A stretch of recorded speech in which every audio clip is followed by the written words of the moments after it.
What's up, guys? This is Coach Slay. I hope you're having a wonderful summer.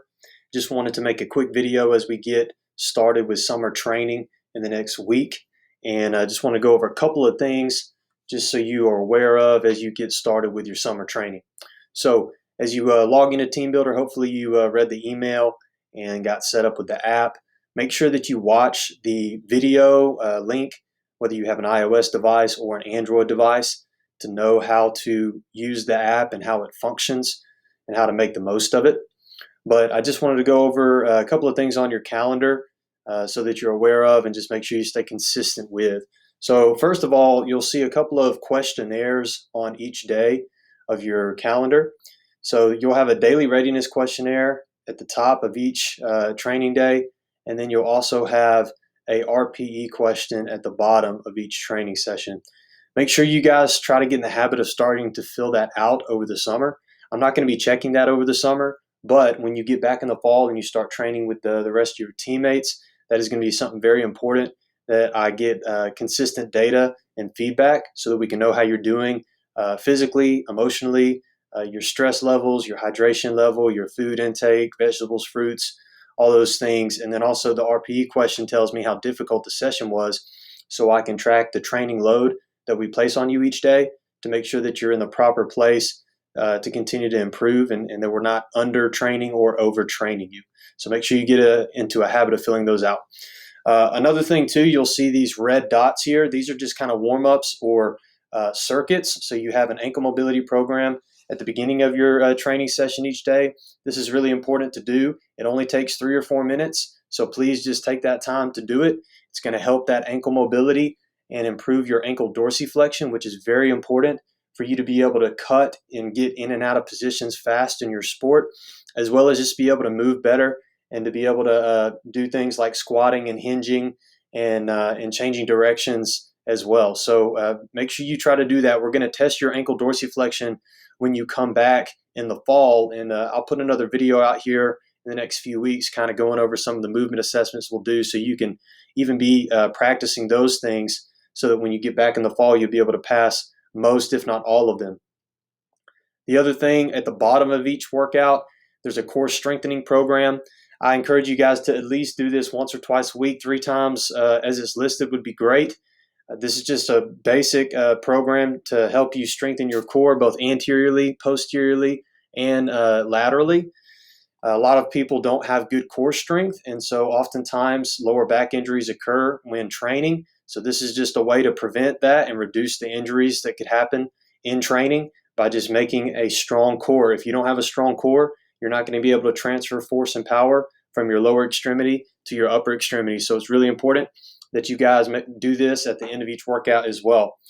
So just kind of going over a couple of things with the summer training program. There are 4 phases that are 3 weeks each. And what we're going to be doing is what's called a 1x20 program. If you're interested in learning more about 1x20, type in 1x20 Michael Yesis or 1x20 Jay DeMayo, and you'll find a lot of really great information. But it's a very simple program that's built around just trying to build solid movement skills. So a lot of the exercises that you'll do in each phase will stay the same. So the exercises won't change until you kind of get done with that 3 weeks. And the purpose of that is to really help you get very good and efficient at these movements.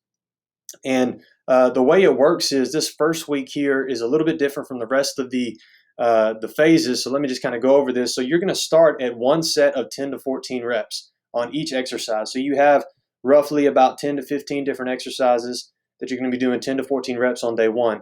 Now, the way it works is, as far as progression goes, is once you hit 20 reps, you're going to be able to increase that weight. Now, as you can see, you're only doing 14 reps on day 1, 18 reps on day 2, and then finally on day 3, you're going to get to that opportunity to hit 20 reps. So what I want you to do is use the same weight you used on day 1 on day 2, and then the same weight you used on day 2 on day 3. Again, if you can hit 20 reps on day 3, then if you scroll down to the next week, you've got goblet squat, 18 to 22 reps. So I want you to increase that weight 5 pounds if you were able to do 20 reps on the previous training day. And you're just going to continue to increase the load each day if you can hit those 20 repetitions.